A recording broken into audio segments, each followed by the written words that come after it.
Yo, what up? This is D Knight, and you're listening to the Pardon the Interaction podcast. My oh my, we've had so much going on. For starters, in case you missed it, we've got a new addition to the Pardon Pie family, Tara Dublin. Make sure you go follow her on Twitter at Tara Dublin Rocks. Also, pick up a copy of her book while you're at it. Make her day, The Sound of Settling. A very fun and interesting read compared to the things we talk about on this podcast.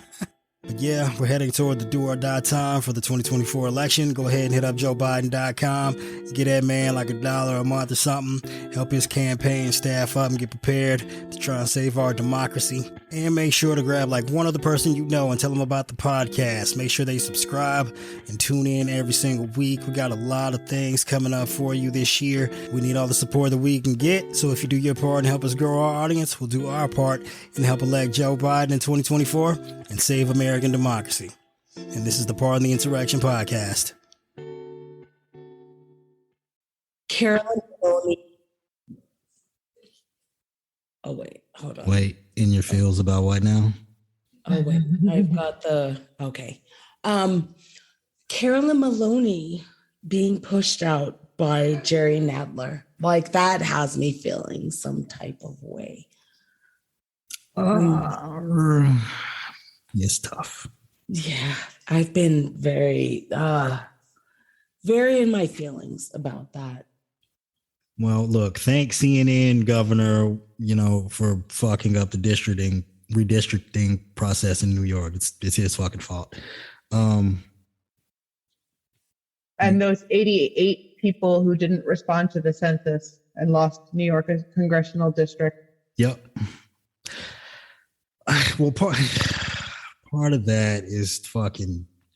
Look, this is the fallout from Trump fucking up the whole census process in the first place, right? Yeah. Yeah, and then we can go back to why he was even in office in the first place. We can blame Russia, Comey, emails. Yeah. Yeah. The trickle down effect of stupid shit. How do I sound, by the way? I have no idea. You sound good. You're I don't want to be like booming through the mic the first time we recorded and I listened back to that, I was like, damn, why the fuck am I so loud? What is this? Yeah, let's not make that mistake again. I don't want to sound like I'm yelling at two women. That doesn't go over very well. In the 2022, we frown upon that these days. And there's already enough guys yelling at women as it is. We should shut the fuck up. Well, thank you. I appreciate that. How's my volume? I think it's good, Carol. Sound fairly decent. That's good. Fairly decent. Thank you. Yeah. Man, maybe reset your router one more time because I don't know. I mean, it's not your volume's fine. You just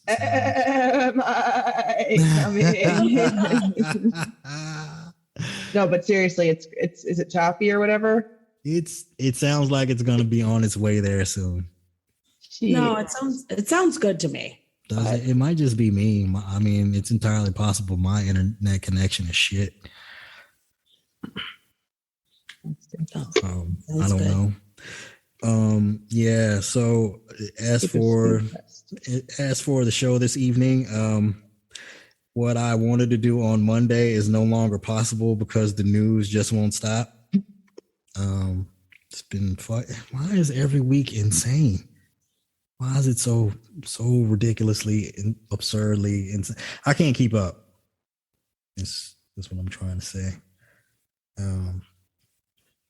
Yeah, the same. It's the fuckery is, oh my gosh. It's too much. Yep. Yeah, see, that's why I told you on Monday that I would hold out on doing another legal analysis because I suck at it. And also because it would be, irrelevant by the time we record. Yeah, by Monday night, it would be irrelevant by Monday night. I mean, at this point, hell, that redacted affidavit for the search warrant could come out at any time. By the time this is uploaded tomorrow or whenever the fuck I get around to it, I mean, this could be outdated. You're like, all right, that you guys relate. Oh well, though. Oh, Bless you. Sorry. No. Thank Are you you. allergic to my bullshit? Is that what happened? I am. I think that's it. Yeah. I mean, sometimes I'm allergic to my own bullshit. I break out in hives just staring at my own bullshit. Yeah. 2022. What can you do? But get drunk and try and forget about the shit. Yeah. So then we'll get to it. 3. How long have I been recording? Never mind. I'll figure it out. 3, 2. What the hell was that? What the hell is? Anyway, this is D Night, This is Carol. This is Ty. and you are listening to Pardon the Insurrection. And there's going to be a lot more people in need of pardons here soon because shit is fucking going bonkers in the news here again. It just seems to be the case every single week. The idea of, planning a podcast around an investigation into an insurrection seems awesome until you discover that the person under investigation for inciting said insurrection is, I don't know what the term is, but addicted to crimes, who goes out of his way to commit every possible crime imaginable. And it dominates the news cycle because there's always something breaking about this investigation or that one, or the one you didn't know about, or the one you forgot about because, it was relevant 20 months ago, but it kind of like faded away and in the shadows, and then it pops back up because, the president's daughter's diary is stolen by some fucking morons and given to some even bigger morons, and then the FBI arrest those people, and then the next thing you know, you got another headline that you weren't expecting, and like show you had planned out on Monday. Good luck trying to do that shit on Thursday. Good luck. So here we are. Okay, take a breath. Sorry, people. I am frustrated with the news cycle. It's difficult to keep up. Well, yeah, that's so what we said. We'll start a podcast. It'll be great. If there's just this one streamlined topic, what could go wrong? What could go wrong? Yeah. And now I need Adderall just to keep up with the news. It's not ideal. Not an ideal situation there. Yeah, well, at least we do have some good news. I guess we can start with the good news of the week. President Biden released his plan for student loan forgiveness, which was fucking incredible. It was awesome. I know he had made promises during his campaign that he would address student loan debt, and he went above and beyond what he promised, actually. The plan will actually provide relief to most student loan borrowers, over 43 million in total. That was some sexy shit. And it will completely erase the student debt of about 20 million people. Individuals with federal student loans who make under $125,000 a year, or couples earning less than $250,000 a year, qualify for up to $10,000 in forgiveness. And for me, one of my favorite parts is some of the qualified buyers who receive Pell Grants, which are, basically grants to low-income people or low-income families who don't earn very much money. They're eligible for additional relief up to $20,000. And why am I particularly excited about that? Because a large number of recipients of Pell Grants are actually Black people. So hey, look, Joe Biden looking out for us, our fellow Blacks out there. Good job. You said you'd do what you could for us, and you're keeping your promises. We appreciate that, homie. Also, his income-driven repayment plan will cut the amount borrowers have to contribute each month to their student loan payments from 10% of their discretionary income to 5%, which is huge in a way. If you think about it, like it is difficult to quantify exactly how much money that might save people. It could be, thousands of dollars a year over the course of their student loan payments. And that is a huge number, which will help people beyond even the $10,000 of student loan forgiveness. So to that, I have to say, kudos, Joe Biden, you a fucking champion. Yeah, it should be like offer that man some applause or something. Like, let's clap. Give him a clap. Woo! Go, Joe Biden. You did it. You're the best. You the man. Yeah. So, I mean, you would think that everyone would be happy about giving their fellow Americans this chance to get out of debt and poverty, because of how important education is to everyone as the cornerstone to our society. But what I'm seeing is the sort of complaints like, I only want to give my tax money to banks that need bailouts. Why should I have to help people who needed an education to get the job I insisted they have and I pay them nothing for? Okay. I'm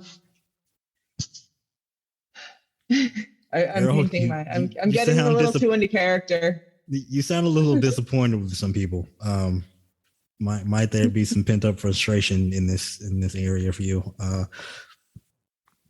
Yeah. It's just as someone who I don't personally have loans, so to me the idea of everyone else having their loans forgiven, everyone's like, I didn't get that. You're like, well, great. So I didn't need that, and I have no thoughts that any part of my privilege was something that I did to deserve better treatment than everyone else, So I'm like, why the hell should everyone else's life be ruined because I got something better than they? I don't know. I don't understand the stunning lack of empathy throughout people in the whole, just everyone. I'm sorry I'm not phrasing this in a more elegant way, but people fucking suck and they should let other people have good things without being dicks about it. That's my no, I think that was very eloquent. That's a perfect way to put it. Stop being a fucking asshole about good things happening to other people. Why the world would be a much better place. Yeah, you nailed it. Way to land the dismount. Ty, how you feel about this student loan forgiveness plan that President Biden has laid out for the peoples? I'm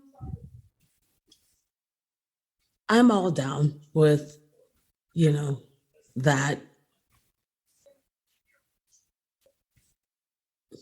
But I'm glad I didn't have to go after Kai. I too can hear the excitement in your voice, Ty. I am. I'm no, but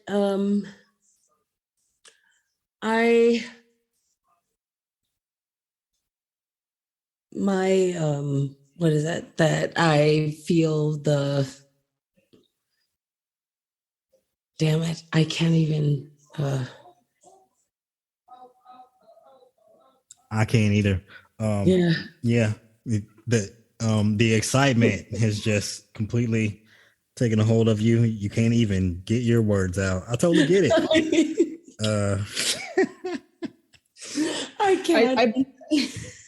I believe the younger generation refers to that as not being able to even. Yeah, you can't even right now. You just can't even.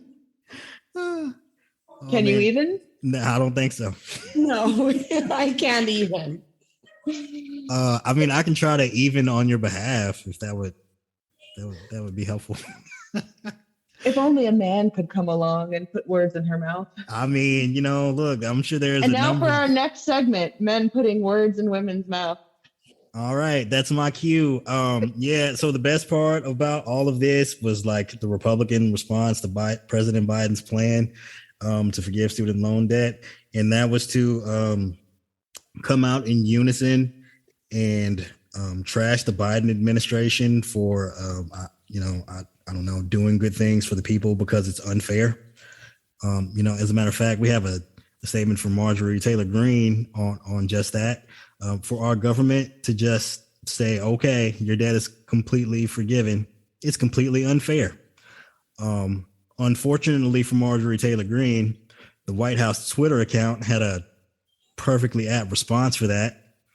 And it was Congresswoman Marjorie Taylor Greene had $183,504 in PPP loans forgiven, which, as you can imagine, set the internet on fire. It is ablaze with 419,000 likes at the moment.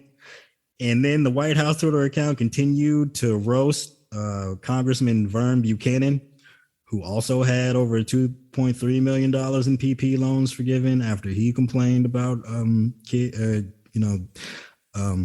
U.S. citizens having their student loan debt forgiven.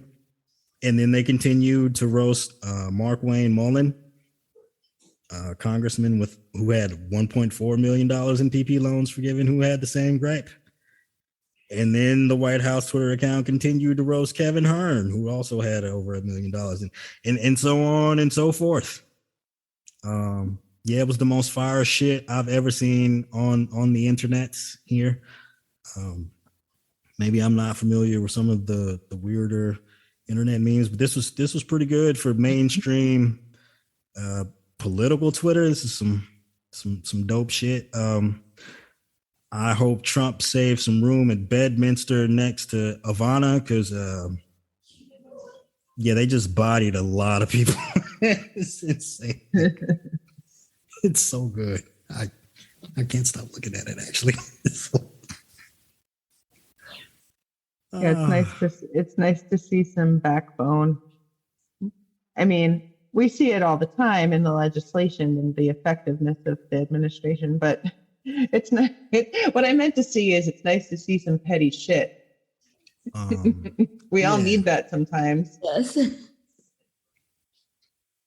Give the people what they want. Yeah, Ty, are you also at the point where the White House is, where you just have no more fucks left to give? And I have zero fucks left. I have zero fucks left. It was like life started out and there was a whole field as long as the eye could see all the way out to the horizon. And it was just a field full of fucks. And now in 2022, like, all those fucks have vanished. They're gone. The field is barren. It's an empty wasteland, and there are no more fucks left. And me, you, Carol, the White House, President Biden, aka Dark Brandon, aka this motherfucker is not playing no more. We're all out of fucks to give. Yep. Yeah. It does. Yep. Well, Sure. Yes. in less happy news, on Monday, 2 weeks after the FBI search of Mar-a-Lago, Trump's legal team finally made a court filing, except it was in the wrong court, and it was 2 weeks late, and the filing was a bit of a mess. I'm assuming that the filing was intended to be some sort of a motion to request a special master to sort through the evidence that was in the possession of the FBI after the search. But it was difficult to tell that from reading the actual filing. I don't have time to get into the details, of course, because we have plenty to cover. But yeah, go ahead and Google that. That thing is a dumpster fire. Again, Carol, like, you're obviously more qualified to be on Trump's legal team than whatever dumbass attorneys he has on his payroll. And I think the judge would be in agreement with that take, because the response was basically, yo, what the fuck is this? Among the issues the judge asked Trump's attorneys to clarify were such basic points as what is the precise relief sought, why this court in particular has jurisdiction over the dispute and not the court that the judge who had overseen the search warrant, and what legal standards apply when the former president is seeking an immediate injunction against the government while the legal dispute plays out. Basically, it was like, this thing was so bad and you guys don't know how to lawyer. I'll do the lawyering for you. Here are all the questions you need to ask. Have at it. Todd, do you have any thoughts on the quality of Trump's legal team and what the fuck it is they've been doing for 2 weeks, where this is the best they could come up with? Oh. No. Yeah, good answer. No, that's hey, this is a throwback to last week's segment of unanswerable questions. You ever get the losing side in a debate? I guess back in the olden days where you had to argue things in school instead of just on the internet. I didn't. Someone gets the losing side of that debate. Yeah, I didn't sign up for the debate team, but yes, I'm familiar with two people divvying up two sides of an argument, one being an obvious loser on occasion, and Trump's legal team they drew the short straw on the losing argument side, but unfortunately they couldn't even argue the losing side well. I mean, I don't know, like I've got no answers. Unanswerable question. Well, it was really fun for that few minutes when we thought that Trump was going to represent himself, but really it was just that his lawyers didn't file through the court filings or register appropriately in advance, so they just had pro se, which is for himself, show up as the attorney of record on the PACER, which is like a legal tracking system that all courts use for filings and motions and stuff. So it's just some an avalanche of procedural incompetence. Yeah. I mean, I've seen, Jenna Ellis, so it's a high bar for worst. I don't need to pick on her specifically. I'm just offended that she hasn't blocked me on Twitter. There's still time. Anyway. Yeah. Yeah. In a throwback to last week's reckless speculation, Carol, we need a sounder that was like, oh, Carol was right. Because in your reckless speculation, you were like, oh, I think one of the media personalities that one of the Trump team lawyers was talking to for advice was Laura Ingraham, and lo and behold, because Laura Ingraham chewed out Christina Bobb live on air last week. I think that's why we got this filing Monday. Trump must have been watching Fox News, and he was like, yeah, Laura, you tell that bitch, get out here and do some work. Unfortunately, it didn't fare too well in court Monday. Don't get your legal advice from Fox News. That'd be my take on that. Yeah. Well, I doubt that Laura Ingraham said hastily throw together a poorly written filing that doesn't touch on the legal basics. Anyway, are you sure? It's entirely possible. She's a lawyer, or she was, and she worked at a white shoe firm. I'm sure she is or was competent. Her problem is that she's a terrible person. Anyway. Yeah, evil. She's an evil person, which usually makes for great lawyering. Anyway, on to other news.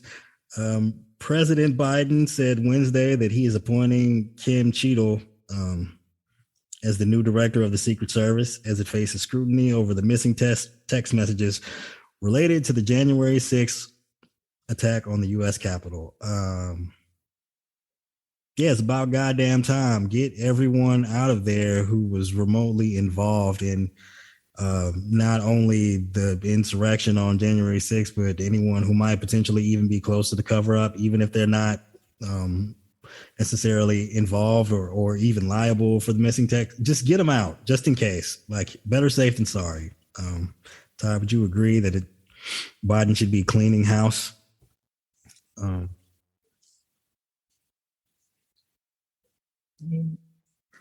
I would. You can't have. I don't know why you would try to get answers from the people who betrayed you on why they betrayed you. Explain why. I don't know how to do the math on that. I guess they didn't Yeah, I feel like, hey, if somebody tried to stab me in the back, I probably wouldn't be like, hey, bro, you tried to stab me in the back. Would you like to sit down and have a kind, thoughtful conversation as to why perhaps maybe you were planning and plotting to stab me in the back? Yeah, I can't see So why they would want to answer that question. is this the first woman head of the Secret Service? I see she was the first woman assistant director of protective operations, but I don't think she was the first head of the Secret Service, but yeah, I do think she was the first. Ty, you okay there? I am. gonna mute you while you're blowing your nose. No, I mean it's okay. Blow your nose right into the microphone. Like, do we need to get you some Mucinex or? No, she's muted. My bad. We can get. Oh, you disappeared. Why are you leaving us, girl? We need you. We love you. I mute. Yeah. Are you blowing your nose again? It's okay. You don't have to mute yourself to blow your nose. We'll take your. I did it. Turn. I was the muter. Hey, you unmute her right now. She could unmute herself. Wait, I will press ask to unmute. This is gold. Everyone loves hearing this stuff. Well,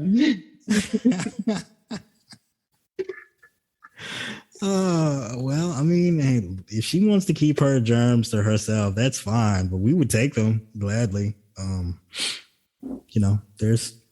It's not like it's a global pandemic where people spreading a deadly virus around or anything. So we don't have that to worry about. What's that you're saying? Both COVID and monkeypox spread through podcast, and all of our 18 listeners are deathly ill now? Hey. Bum, bum, bum. Hey, now you take that back. At least 20 something people are going to be listening to this podcast over the next month or two. God damn it. Bum, bum, bum. Okay. Well, yeah. So, Kim Cheadle, I think she's the first woman to be in charge of like the actual physical protection of like the president, vice president, such and such. Quite an accomplished feat. She is a Secret Service veteran. I think she spent 20 plus years, maybe 25 years with the Secret Service. Definitely was involved with the Secret Service during Biden's administration, or good God, Obama's administration. Jeez, look, I'm a boomer. The names are just all colliding all at the same time. I can't get it together. Yeah. Anyway, good job, Biden. We're excited to see what you get going with the people who stop you from getting hurt. I'm into that. I'm into you not getting hurt. For sure. Perfect segue. We don't need any accidents. I mean, I would love a President Harris, just not that way. Let me knock on wood. All right. Okay. On to the DOJ, due to court order, released the Office of Legal Counsel memo that Bill Barr used to justify not charging Trump with obstruction of justice. And in my personal opinion, it was as chock full of bullshit as you could possibly imagine. Well, yeah, I think my mistake was trying to read it in good faith. And I was starting to doubt myself, like, I don't understand what they're saying. It's like, oh, I see. No, this is like the bullshittiest bullshit ever. Understatement. I mean, yeah. Well, first of all, like, well, because we didn't do the crime that we were planning, like, you can't, there's no underlying crime. And how can you compare the president to other cases? Because like those cases were not the president. And therefore, like, I don't know, they do actually address the standards of proof that it's supposed to be. I'm not sure these legal standards are accurate. It's beyond they want it to be sufficient to support a conclusion beyond a reasonable doubt, just to bring the charges. I mean, I guess I don't. That's just, I mean, is that the standard for bringing an indictment? No. But it's like a standard for a conviction. How can you have the same standard? That seems like they're adjudicating it on the merits. But I mean, they give a lot of really circuitous reasoning. Special counsel reached no conclusion as to whether the president had violated any criminal law or whether, if so, such conduct warranted prosecution. So, like, there was no conclusion, and they're saying, like, well, if there's no conclusion, that means you have to proactively not prosecute.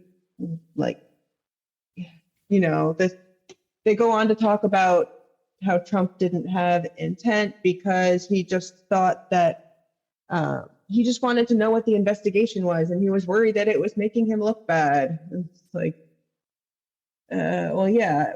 Yeah, a president should be allowed to obstruct an investigation if he thinks it's going to be bad for his fucking political. Okay, look. For those of you out there who aren't familiar, there was an investigation into Donald Trump's campaign involving the 2016 election as it pertained to Russian interference on his behalf. There was a whole hullabaloo about that. I mean, I can't imagine any of you, if you're listening to this, I feel like it's totally impossible for you to have missed that. Because it was an investigation into Trump's campaign and Trump was the president, a special counsel was appointed with the idea that the investigation not become politically biased in favor of the president, since he has control to some degree over the Justice Department. Special counsel Robert Mueller was appointed at the conclusion of his investigation after 2 years, based on a memo from the Office of Legal Counsel stating that a sitting president can't be charged with a crime. Robert Mueller concluded that because his office was bound to operate under the assumption that they would not be able to charge Trump because he was president, that he also could not say publicly whether or not he believed Trump had or had not committed a crime. And in that vacuum, what Bill Barr did, because he knew that Robert Mueller couldn't accuse Trump, he took it upon himself to go to the Office of Legal Counsel and tell them basically that, hey, Trump needs to be cleared. Write me a memo reaching that conclusion. I don't care how you get there. And that's what happened. I can't remember the guys. Is it Engel? Perhaps what was his position? Payback? Assistant Attorney General. Yeah, man, I'm fuzzy on these details. You'll have to Google all this. This is a lot. I'm not a legal expert. Again, I just happen to have the memo up on my screen. Ah, got you. Yeah, look, I'm no Laura Ingraham. But if you read the memo in its entirety, some of the conclusions you would come away with is like, well, I guess obstruction no longer exists if this is the way the law is interpreted by the Department of Justice. Because I mean, if you're the president, you can just do anything because nothing's illegal. It has like a real OJ wrote it vibe. If I did it, if he did, yeah, it has that vibe here, and they're like, well, he did portray obstructive acts, but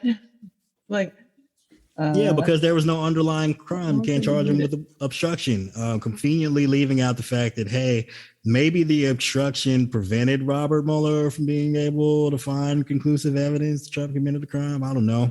And then it goes on to other issues like, offering a pardon to potential suspects in exchange for them not testifying. Dangling a pardon is not a crime. And also, just it's some of the worst legal reasoning you could possibly imagine. Here's one that stuck out to me. I mean, President's potential obstructive conduct amounted to attempts to modify the process under which the special counsel investigation progressed, rather than efforts to impair or intentionally alter evidence. So this is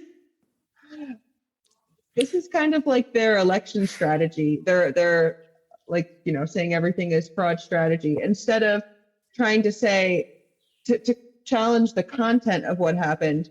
They're just harping on the rules. So it's okay for him to change the rules of an investigation and try to get the whole construct changed. Like, they're trying to say this range swapping conspiracy to rearrange everything to fit their narrative is somehow less obstructive than if he had just deleted the evidence. And then of course we can talk about what happened with the evidence, but that was 2 years later. I don't know. They're like, oh, he only put the tip in of obstruction. He didn't give him the whole. They're like, he only obstructed a tiny bit. Therefore, it's not it's so bad. So bad. When it comes to actions otherwise lawful in themselves, the court emphasized the need to exercise restraint in assessing the reach of a federal criminal statute. And you don't want to, the act underlying the conviction is by itself innocuous. It is not inherently malign and could be performed for appropriate non-criminal reasons.